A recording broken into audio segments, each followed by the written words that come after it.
Hello, Internet. It's Daniel with Driving and Dragons. Back again with another episode in You're Doing It Wrong. This time I'm going to talk about going against the grain.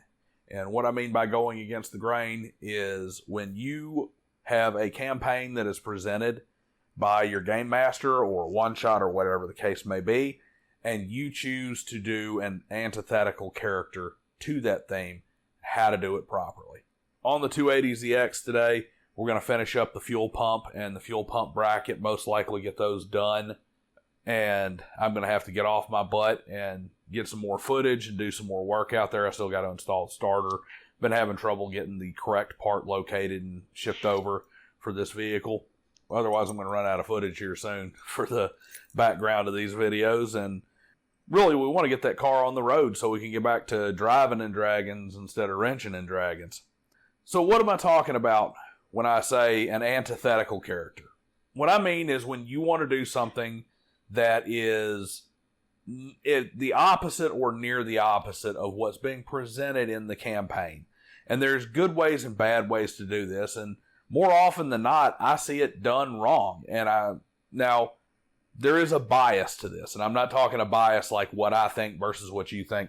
I mean, there's an inherent bias to it because people typically don't tell the good stories online. They don't get on a Reddit thread and talk about, dream come true RPG stories. They always talk about RPG horror stories. So we have an inherent bias in what we see in the TTRPG world of this stuff being done wrong because that's what makes the horror story list. So it would be kind of wrong to say most people are doing it wrong in this case. It's just that most of the people we hear about doing it do it wrong, and it leads to bad advice like, man, you should never do that. Like, never allow evil characters in your campaign. Or the person who decided to play a paladin in the evil game is just an asshole. And, they should have known better, and they're just not going with the flow, and they're disrupting the game. That's not the case. It is very possible to have very impactful character work done by having the antithetical character. It happens in literature all the time. It happens in TV shows and movies all the time. And it can very easily happen matter of fact, it can probably more easily happen at the tabletop role-playing game table if it's handled with a little bit of forethought. And more importantly than anything else, the key part of role-playing, separating yourself from your character and making truly in-character decisions. A lot of times we say, oh, it's an in-character decision, and what we mean is, it's the decision our character made. Or, oh, well, I made that that decision because I thought that's what my character would do. A truly in-character decision is not, I did that because I think that's what my character would do. It's literally thinking like your character and trying to put yourself really in that situation to make the decision. And you have to be at least competent at that and conscious of it in order to really run an antithetical character well. So let's take a look at an example. An example would be, I'm going to run like a Paragon style campaign. We're going to go across the plains. We're going to, fight to banish an evil god, and we're all going to be epic heroes.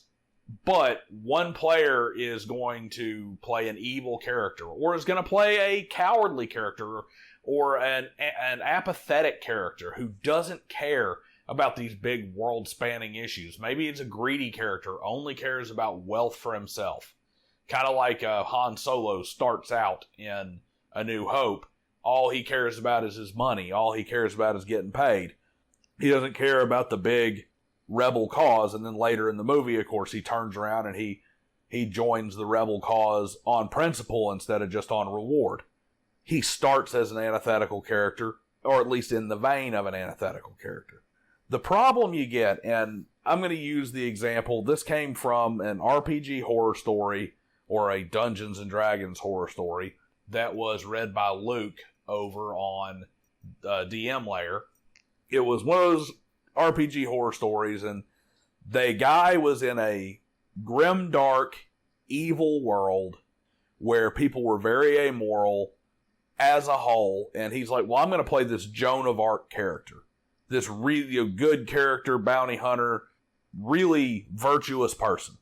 And there's a lot of people who are like, well, there's your problem right off the bat. Why are you playing this paragon character? Of course you're going to have conflict playing this like almost paladin type character when you know it's like a very gritty, amoral world.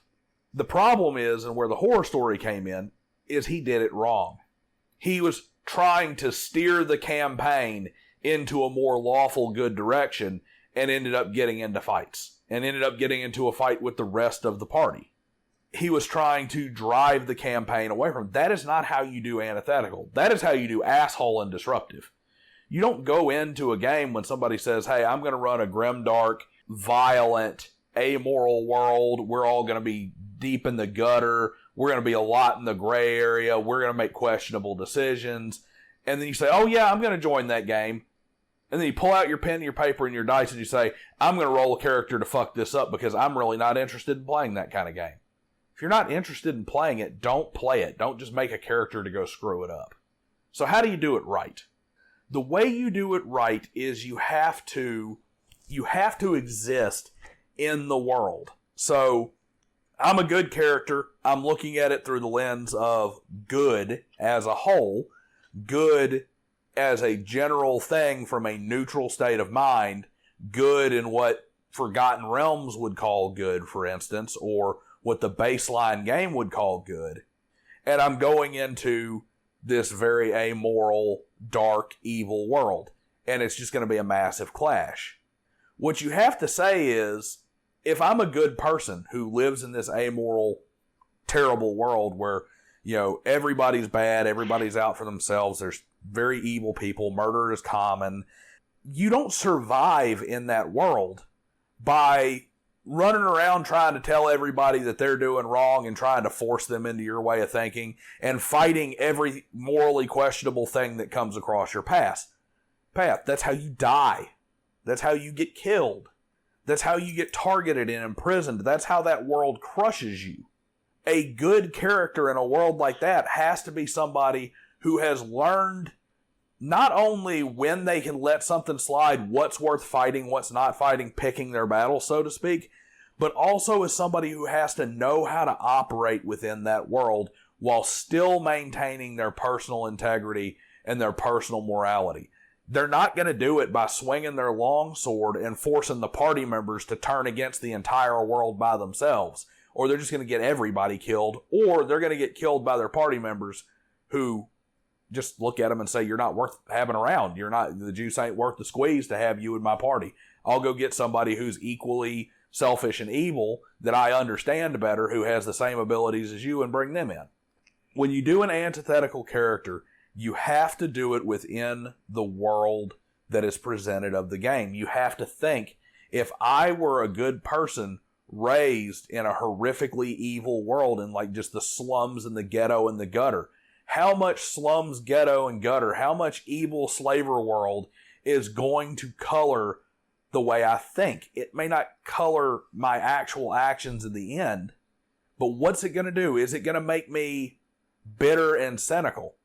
Is it going to make me the person who just takes nothing at face value, but when I do discover that one little piece of good, I capitalize on it? Like, for instance, take the movie Gran Torino with Clint Eastwood in it. He's a bitter old racist man who ain't got no use for these Asian people. But when he sees that piece of light, when he sees that piece of hope, he hooks onto it. And he goes to change it. And in the end, he ends up sacrificing himself to change it. And that's an antithetical character. He is clearly not Mr. Pro-Asian person, in this case, subset of Laotians, but he is certainly not a pro-Asian person or Asian gangbanger kid thing. And he is very colored by that world he lives in, where he sees those Asian gangs around all the time, always causing problem, just reinforcing his stereotypes and reinforcing his racism. But at his heart, he's a good man, and when he sees that kid who really has two paths ahead of him, and he has the opportunity to pull him onto that right path, he does. That's how you do an antithetical character who is, not an anti-hero, so to speak, but who is existing in that real world. This is really kind of an esoteric, nebulous concept.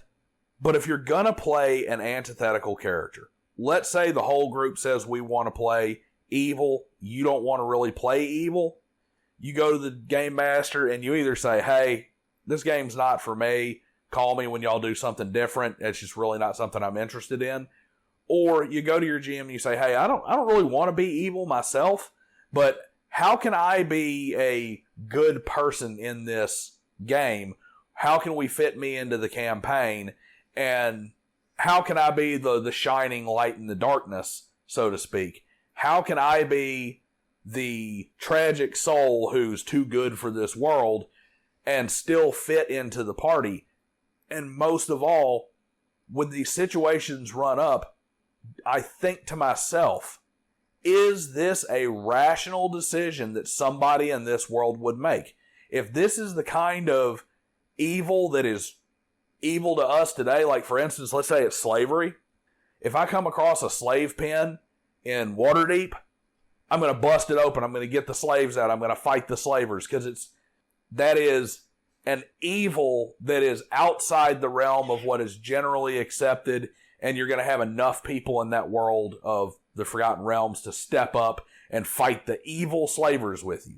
But if I'm in a world like Dark Sun, where slavery is common parlance everywhere, and everybody thinks that way, even as a good character, I'm not going to bust open the slave pen so that I can let 2 or 3 people out who will just get caught later and probably get punished for leaving because I broke them out, and get myself executed in the same time. Now, maybe if I got a little extra money, instead of buying a new sword or buying a new set of armor or something, maybe I buy a slave and I make them a camp slave when really all I'm doing is buying them so I can free them. Or if the society allows it, maybe I just buy them and set them free. Here you go, I've bought you to give you your freedom. That is how you play the antithetical character. You don't go in and get the party constantly attacked because every single time you walk into town you see slave pens and you decide to make a massive scene and a huge war in the middle of town. So that's my thoughts on it. Let me know what you think down below. Comments, like, share, subscribe, all that fun stuff. And you let me know. Have you been doing it wrong? Have you seen people doing it wrong? And who have you seen do it right when it comes to playing that antithetical character? Who have you seen who can be the selfish, cowardly, evil person in the great good party? Or vice versa. See you guys next time.